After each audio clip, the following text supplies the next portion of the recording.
Is India growing by 8.5%? The latest GDP numbers for the October to December quarter have growth spiking to 8.4% from 8.1% in the previous quarter, while economists were expecting 6.6%. Like when this headlines first flashed on my mobile, I was like, what the ऐसा क्या हो गया है economy में that growth is at nearly 8.5%? Look, how is it that we economists arrive at GDP forecasts? We don't just meditate and a number just appears from thin air. We look at how various growth indicators have performed over the past 3 months. We look at things like how much steel, cement, electricity India has consumed, how much of traffic there has been in railways and in the skies, how have corporate results been, how have crops performed, how much have loans and deposits increased over the month, how much has government spending gone up. And we then pool all of this information together to get some idea on how GDP growth has been in any particular quarter. And none of these were suggesting that growth was to shoot up to close to 8.5%. In fact, they were all suggesting that growth had slowed in the quarter. And again, as expected, the pro-establishment journalists and commentators have all been screaming Jai Ho after this data. WhatsApp messages are circulating that India is growing at warp speed. Someone, in fact, forwarded me a video of Palki Sharma, who is suggesting in not as many words that basically those who don't believe that India is growing this strong must be part of some kind of Western conspiracy. So what is the truth about India's growth? Has India really gone from around 7% levels of growth to 8 to 9% levels of growth? And what should we be expecting going forward? Hello and welcome to The Bond Economist, your one-stop destination for professional advice on the economy. My name is Aurodeep Nandi, and today we try to have an honest conversation about the state of India's growth. As always, if you like this kind of content, please hit subscribe, and if you'd like to support me, feel free to hit the super thanks button above the comment section. So first things first, what is the data telling us? So here's the controversy. On the one hand, GDP growth has zoomed up in Q3 FY24 to 8.4% from 8.1% in Q2. By the way, even that previous quarter's number was revised up from 7.6% earlier. On the other hand, GVA or gross value added growth has come sharply down from 7.7% to 6.5%. The question is, which number should you trust? For that, it is really important to understand what we are talking about in the first place, the difference between GDP and GVA. So there are two ways to figure out what's happening to the economy. One is to check how much agriculture, industry, and services have grown over the quarter. This is GVA, or the supply side of the economy. The other way is to figure out how much consumption, investments, government spending, and net exports minus imports, how much have all of these grown? And this is called the demand side of the economy, or what you popularly know as GDP. So GVA is agri-industry services, GDP is consumption, investment, government spending, and net exports. I hope I have you with me till here. So, do both the sides match? No. Arithmetically, to get GDP, you need to take GVA and add to that indirect taxes like GST and minus subsidies that the government gives, for example, on food or fertilizers. So GDP is equal to GVA plus indirect taxes minus subsidies. Now, this is in theory. In practice, the government often struggles to get the complete data on the GDP subcomponents. So the unexplained part of GDP is accounted for in something called discrepancies. There are also a couple of other small items on the GDP side like valuables and change in stocks, which are very volatile components, and it's essentially a black box as to how the government gets to these figures. Look, ultimately, why is it that people look at growth numbers? It is to get an accurate reading on how the economy is doing. Which sectors are driving this and which sectors are holding it back. So economists can easily make out agri-industry services on the GVA side. They can also make out consumption, investments, net exports on the GDP side.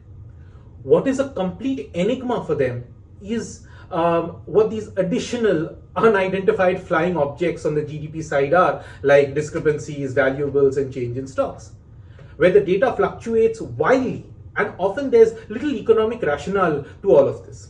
So, to get a real sense of the state of the economy, typically economists rely on GVA. Now, you might ask the same question that Palki Sharma makes. How come economists keep talking about GDP for so long and we've never heard anyone talk about GVA, but now that GDP is doing better, you guys are changing the signposts and now you're looking at GVA. There's a simple reason for that. Typically, GDP and GVA growth move in the same direction. And in fact, the growth rates are almost similar. Usually, GVA growth for a quarter is maybe 0.2, 0.3% different from GDP growth. So this is why economists usually talk in GDP terms, because it is the more popular term known to non-economists. But they are doing that under the assurance of knowing that the GVA growth is very similar and is echoing the same story. It is very rare to see GDP growth go in one direction and GVA growth go in another direction, and that too by such a large margin. In fact, the difference between GDP growth and GVA growth in the latest data is the largest since the series began in 2011-12. And this time it has happened primarily because there has been a sharp fall in fertilizer subsidy spend by the government. So remember, GDP is GVA plus indirect taxes minus subsidies. So if the subsidies component goes down drastically, the GDP balloons up. But that's accounting. That doesn't change the underlying reality that India's growth has actually slowed in Q3. Want more proof? Just take the core components of GDP. So chuck out all the noise from the data like discrepancies, other volatile components, and just focus on the four key pillars of GDP that define the country's economy: consumption, investment, government spending, and net exports. Just add these up. And guess what? Core GDP growth has also slowed to 4% in Q3 from 4.7% in the previous quarter. So no, this is not some kind of global hypocrisy at play. Economists are not choosing different goalposts. We are just trying to figure out the actual story of how India is performing. And when some statistical anomaly is skewing the data, it is our job to flag this. So now that we have established that India is not actually growing by 8.4%, and in fact growth has slowed in the quarter, what we need to look at is what's been driving growth and what's been dragging it down. Let's talk of the good news first. What's driving India's growth? Government investment. Government is spending on infrastructure with a vengeance, and we see this reflected in strong investment GDP growth on the demand side and strong construction GVA growth on the supply side. Corporate profits are also elevated owing to lower input costs. So the industrial sector has also done well, as have services, be it financial, real estate, and professional services, or trade, hotel, transport, and communication. Growth rates have picked up. Finally, net exports, so exports minus imports, have also been sequentially better than the last quarter. Now, the bad news. India's consumption growth is just not picking up. It was 2.4% in the July to September quarter, and it was only 3.5% in the October to December quarter. Compare that to investment growth, which is growing at close to 11%. Can you imagine if GDP growth is over 8%, consumption, that is nearly 60% of that GDP, is growing at less than 4%. And this is a major worry. In fact, the government's recently released a household consumption expenditure survey, the first such survey done in 11 years, has essentially confirmed that consumption growth for both rural and urban India in the past decade or so has slowed compared to 2005 to 2012 period. Also, government spending on non-infrastructure items has slowed down in this quarter.